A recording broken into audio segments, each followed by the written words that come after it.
네, 본문에 종려나무와 백향목이라는 두 나무가 나옵니다. 종려나무와 백향목 이 두 나무에는 몇 가지 공통점이 있습니다. 첫째로 이 나무들은 둘 다 강인한 생명력이 있습니다. 종려나무는 물도 없고 또 비가 잘 오지 않는 그런 사막에서도 섭씨 40도까지 올라가는 뜨거운 사막에서도 생명을 유지할 수 있다고 합니다. 그리고 백향목은 주로 팔레스타인 북부 레바논의 산 고지대에서 산악지대에서 서식하는데 겨울철 아주 혹독한 추위 속에서도 이 백향목은 잘 견디며 추위 속에서도 성장한다고 합니다. 그리고 두 번째 공통점은 유용성, 즉 쓰임새가 좋다는 얘기입니다.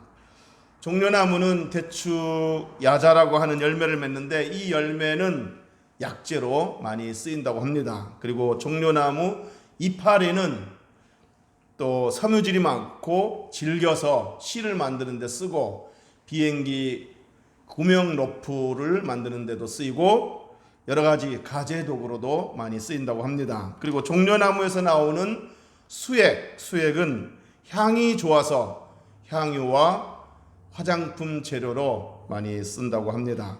자, 그런가 하면 백향목은 나무 둘레도 크고 또 키도 엄청 클 뿐만 아니라 아주 곱게 뻗어나가 있고 단단해서 최고의 건축 목재로 쓰인다고 합니다. 잘 아시는 대로 솔로몬이 성전과 왕궁을 지을 때에도 레바논의 백향목을 수입해서 건축 목재로 쓴 바가 있습니다. 자, 마지막 세 번째 공통점은 두 나무 다 수액이 풍족하고 항상 청청하여 늙어서도 결실하고 늙어서도 성장한다고 합니다. 종려나무가 일단 열매를 맺기 시작하면 늙어서 수명이 다할 때까지 열매가 그치지 않는다고 합니다. 그런가 하면 백향목은 보통 1000년을 살고 길면 3000년까지 사는데 이렇게 아주 긴 세월 동안에도 계속 성장을 한다고 합니다. 다른 나무들은 일정한 성장 기간이 있어서 그 성장 기간이 지나면 성장을 멈추고 고목이 되고 마는데 백향목은 늙어서도 계속 성장을 하는데 몸통 둘레가 10m 정도 되고 그 이상 성장하기도 하고 키가 35m 이상 성장해서 건축 목재로는 아주 최고라고 합니다. 자, 이렇게 종려나무는 늙어서도 열매를 많이 맺고 한 나무에서 몇 톤씩 이렇게 열매가 맺힌다고 합니다. 늙어서도 열매를 많이 맺고 백향목은 늙어서도 계속 성장을 멈추지 않습니다. 자, 그런데 오늘 본문에서 이 본문을 쓴 시인은 의인을 종려나무와 백향목에다 비유를 했습니다. 의인은 종려나무와 백향목 같다 이렇게 말했습니다. 우리 12절 다 같이 한번 읽어보겠습니다. 시작. 의인은 종려나무같이 번성하며 레바논의 백향목같이 성장하리로다. 아멘.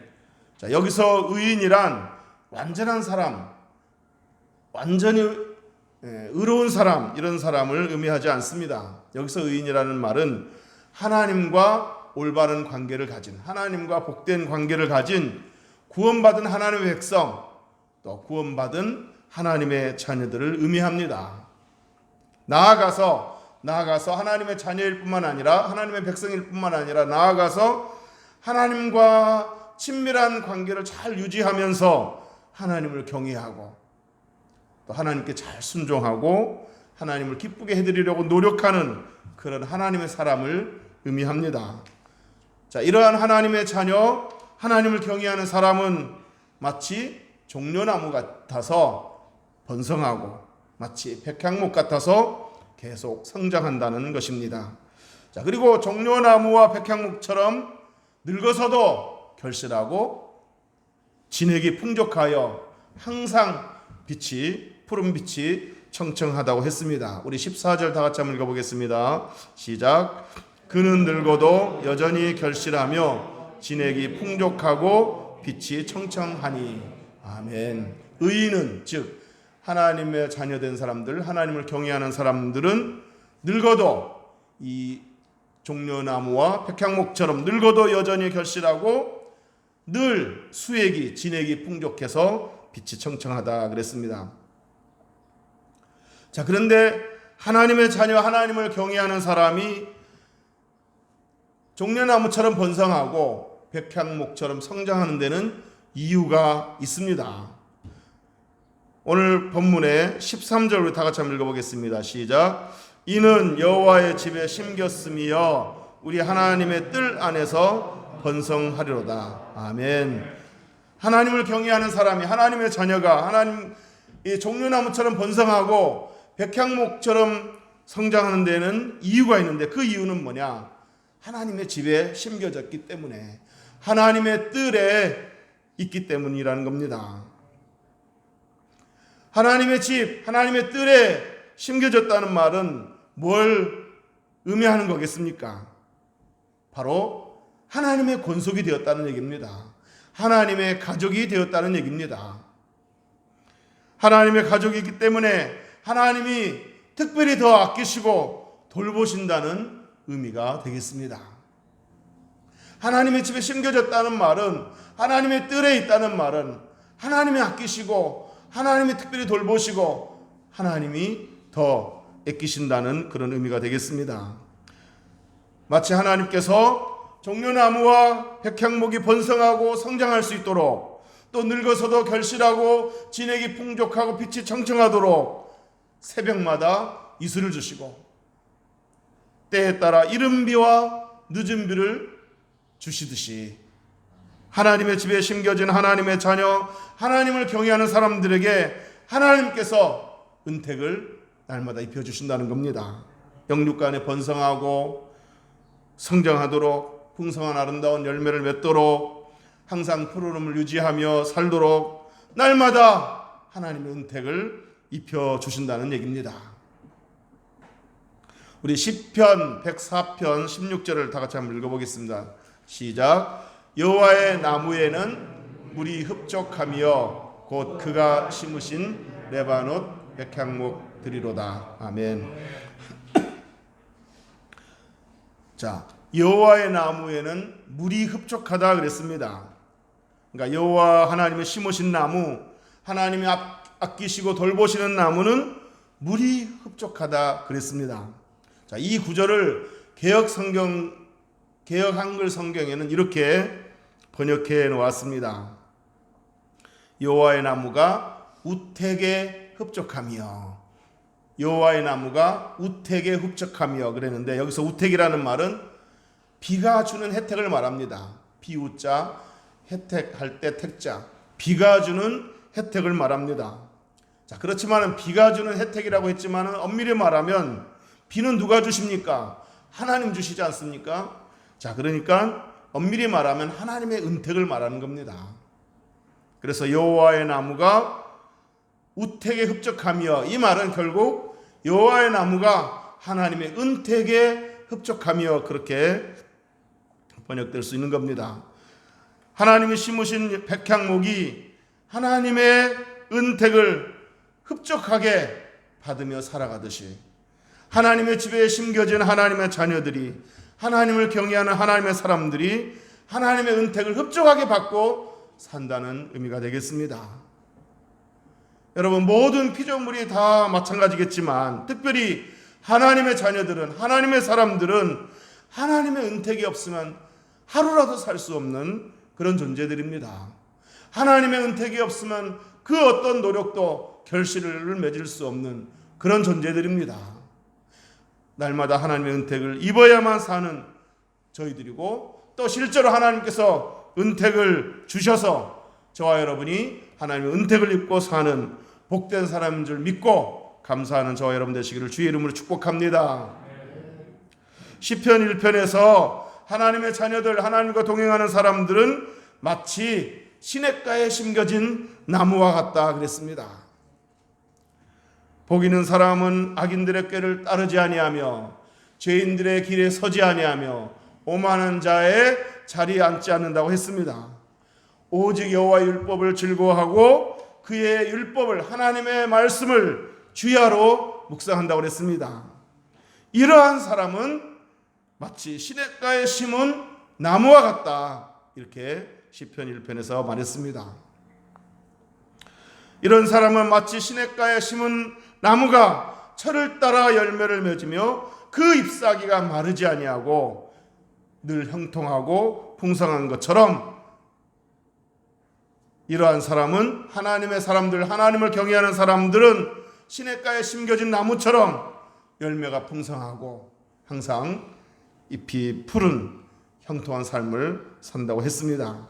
우리 예레미야 17장 7절 8절을 같이 읽어보겠습니다. 시작. 그러나 무릇 여호와를 의지하며 여호와를 의뢰하는 그 사람은 복을 받을 것이라. 8절도 읽어보겠습니다. 시작. 그는 물가에 심어진 나무가 그 뿌리를 강변에 뻗치고 더위가 올지라도 두려워하지 아니하며 그 잎이 청청하며 가무는 해에도 걱정이 없고 결실이 그치지 아니함 같으리라. 아멘.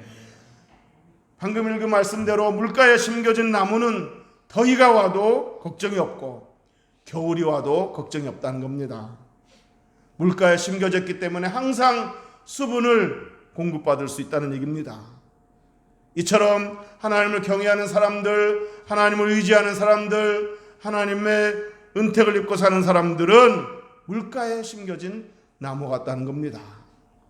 물가에 심겨진 나무 같아서 항상 잎이 청청하고 철을 따라 열매를 맺어 결실이 그치지 않는다 그랬습니다. 오늘 본문 14절을 한번 읽어보겠습니다. 오늘 본문 14절 시작. 그는 늙어도 여전히 결실하며 진액이 풍족하고 빛이 청청하니. 아멘. 그는 늙어도 여전히 결실하며 진액이 풍족하고 청청하니 그랬습니다. 하나님의 집에 심겨진 하나님의 사람들, 하나님의 자녀들, 하나님을 경외하는 사람들은, 하나님과 친밀하게 동행하며 하나님을 기쁘게 하라고 노력하는 사람들은 늙어도 여전히 결실하고 진액이 풍족하고 빛이 청청하다고 했습니다. 믿습니까?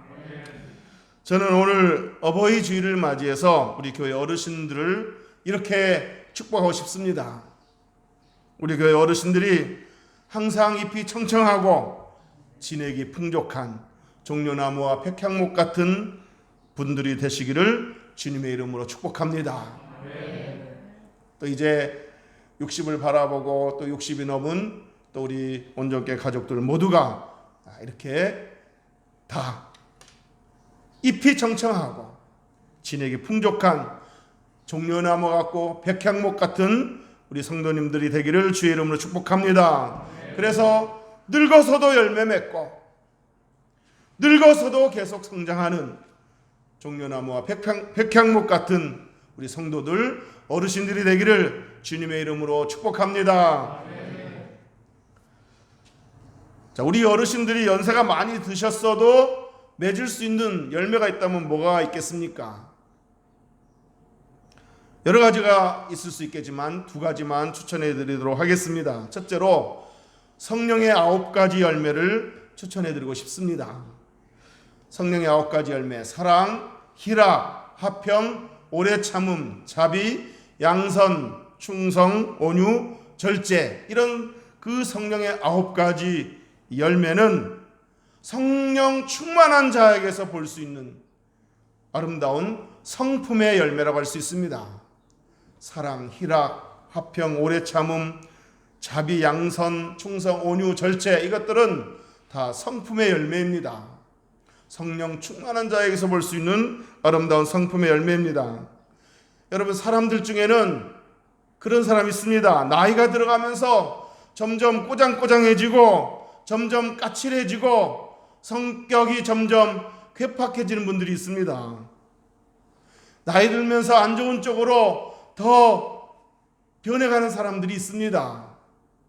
더 고집세고 더 안 좋은 모습으로 마음도 얼굴도 행동도 안 좋은 모습으로 변해가는 사람들이 있습니다. 바라기는 우리 온전교회 성도들, 우리 온전교회 어르신들은 성령 충만하여 성령의 열매, 성품의 열매가 가득하여 세월이 흐르면서 점점 마음에는 사랑이 가득하고 얼굴에는 기쁨이 가득하고 말에는 자비와 온화함이 가득하고 행동에는 절제가 있어 주변 사람들과 화평을 도모하고 주변 사람들에게 따뜻함과 위로를 주는 그런 우리 성도님들, 그런 어르신들이 되기를 주님의 이름으로 축복합니다. 늙어서도 종려나무처럼 아름다운 성품의 열매를 결실하고 늙어서도 백향목처럼 계속 영적으로 성장하는 그런 우리 온전교회 성도님들, 어르신들이 되기를 주님의 이름으로 축복합니다. 두 번째, 나이 들어서도 또 어르신들에게도 이렇게 열매 맺힐 수 있는 그런 열매가 있다면 바로 기도응답의 열매입니다. 이 기도는 연세가 많아도 할 수 있고 기력이 좀 부족해도 할 수 있고 집에서도 할 수 있는 겁니다. 물론 지금도 매일 기도하시는 분들도 계시겠지만 앞으로도 우리 어르신들이 긴 시간은 못해도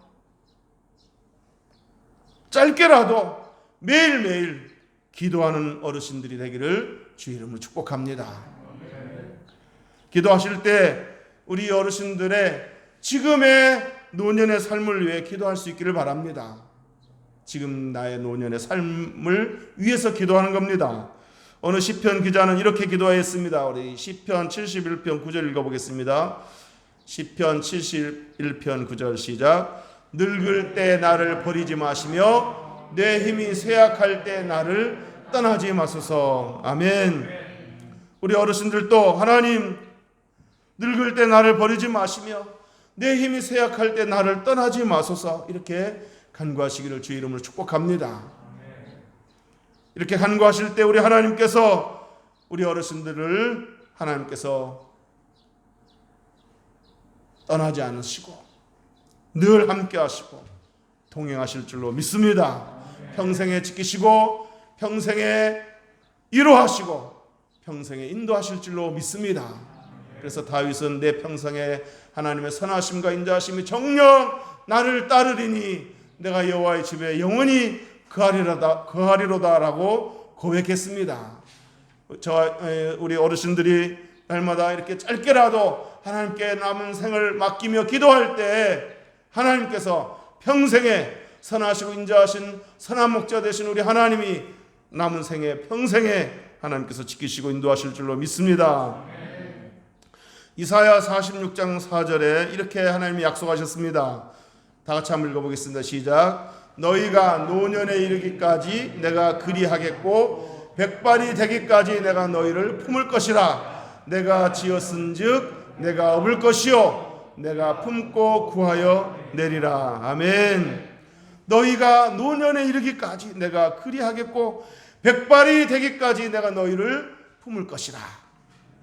내가 지었은즉 내가 업을 것이요 내가 품고 구하여 내리라. 믿습니까?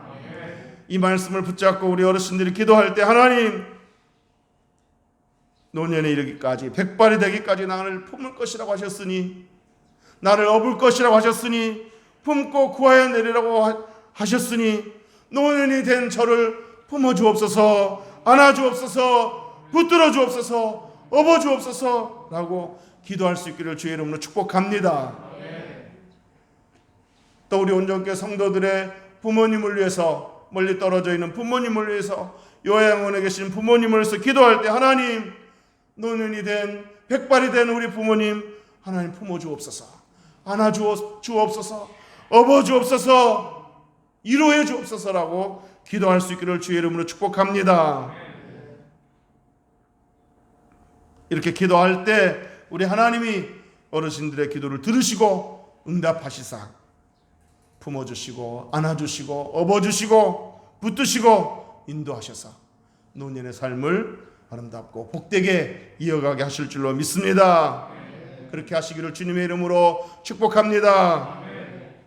자, 이렇게 어르신들이 자신들의 노년의 삶을 위해 기도하실 뿐만 아니라 또 기도할 제목이 있습니다.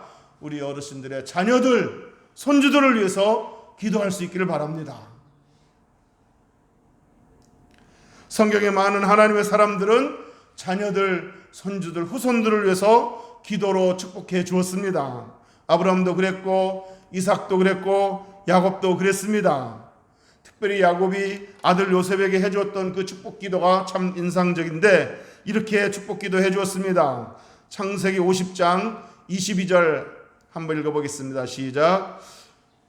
창세기 50장 22절 시작. 요셉이 그의 아버지의 가족과 함께 애굽에 거주하여 110세를 살며 제가 잘못 성구를 잘못 적은 것 같습니다. 제가 읽어드리겠습니다. 요셉은 무성한 가지 곧 샘 곁에 무성한 가지라. 그 가지가 담을 넘었도다. 아멘. 요셉은 무성한 가지가 될 것이다. 근데 이 무성한 가지가 어디에 있는 가지라고요? 샘 곁에 무성한 가지라. 마치 시냇가에 심겨진 나무처럼 샘 곁에 심어진 나무여서 샘 곁에 무성한 가지가 될 것이다. 그 가지가 담을 넘었다라고 야곱은 요셉을 위해서 축복기도 해주었습니다. 그러면서 25절에 이렇게 축복했습니다. 25절 맞을지 모르겠네요. 50장이 아니고 49장인가 봐요. 제가 읽어드리겠습니다. 네 아버지 하나님께로 말미암나니 그가 너를 도우실 것이요 전능자로 말미암나니 그가 너에게 복을 주실 것이라. 위로 하늘의 복과 아래로 깊은 샘의 복과 젖먹이는 복과 태의 복이로다. 아멘. 이렇게 야곱이 요셉과 요셉의 후손들을 위해서 축복 기도해 주었습니다. 하나님이 너를 도우실 것이다. 너에게 복을 주실 것이다. 복을 주시되 위로 하늘의 복을 주시고 아래로 깊은 샘의 복을 줄 것이다 라면서 복을 빌어주었습니다. 우리 어르신들도 자녀들, 손주들을 위해서 아낌없이 축복 기도해 줄 수 있기를 주의 이름으로 축복합니다. 돈 드는 거 아닌데 뭘 아끼겠습니까? 자녀들을 위해서, 손주들을 위해서 한없이 축복해 주시기를 바랍니다. 여러분들이 축복, 즉 복을 빌어줄 때 하나님께서 자녀들, 후손들에게 복을 내려주실 줄로 믿습니다. 훗날에 자녀들, 손주들이 평생에 기도하셨던 우리 부모님, 우리 할아버지, 할머니를 기억하고 감사하게 될 줄로 믿습니다. 우리가 이렇게 안정되게 살고 은혜를 입고 살고 또 신앙으로 살고 어려움 속에서도 꿋꿋하게 이겨나갈 수 있는 그런 힘을 얻을 수 있었던 것은 다 우리 부모님, 우리 할아버지, 할머니의 기도가 있었기 때문이야라고 생각하면서 감사하게 될 줄로 믿습니다. 자, 이렇게 해서 우리 교회 어르신들이 늘 기도할 때, 자신의 노년의 삶을 위해서 기도할 때, 자손들을 위해서 기도할 때 늙어서도 기도응답의 결실을 많이 맺는 어르신들이 될 줄로 믿습니다. 그렇게 되기를 주의 이름으로 축복합니다. 이제 말씀을 정리하겠습니다. 여러분, 음식을 오래 두면 썩는 음식이 있는가 하면 오래 둘수록 맛과 영양이 풍부해지는 발효 음식도 있습니다. 된장이라든지 간장이라든지 묵을수록 더 진한 맛이 나는, 깊은 맛이 나는 그런 발효 음식이 있습니다. 묵은 김치도 있습니다. 마찬가지로 우리 온전께 어르신들이, 우리 성도들이 나이 들수록, 늙어갈수록 더 성질이 괴팍해지고 더 꼬장꼬장해지고 더 사람들에게 불편함을 주는 그런 사람이 아니라, 늙어갈수록 추해지는 것이 아니라 종려나무와 백향목처럼 그윽한 향기가 나는 그런 성도님들, 그런 어르신들이 되시기를 주님의 이름으로 축복합니다. 아멘. 바울은 고린도후서 4장 16절에서 이렇게 말했습니다. 우리의 겉사람은 낡아지나 우리의 속사람은 날로 새로워지도다. 아멘. 우리 온전교회 성도들이, 우리 온전교회 어르신들이 나이 들어가는 거, 늙어가는 것은 막을 수 없지만 겉사람이 점점 쇠해지는 것은 거스를 수 없지만 속사람만큼은 날마다 성장하고 아름다운 성품의 열매를 맺고 날마다 기도하여 풍성한 기도 응답의 열매를 맺는 그런 우리 성도님들, 어르신들이 되기를 주님의 이름으로 축복합니다. 인천 상륙작전을 성공적으로 지휘했던 메가더 장군은 퇴임하면서 이렇게 말했습니다. 노병은 죽지 않고 다만 사라질 뿐이다. 먼 훗날 우리 어르신들의 육체는 역사 속으로 사라질지라도 우리 어르신들의 신앙의 흔적과 우리 어르신들의 그 아름다운 삶과 어르신들이 기도했던 그 기도 응답의 열매는 후손들의 가슴과 삶 속에 남아있게 될 줄로 믿습니다. 그리고 우리 온정교회에 살아남아 영원히 각인될 줄로 믿습니다. 그렇게 되기를 주님의 이름으로 축복합니다. 기도하겠습니다.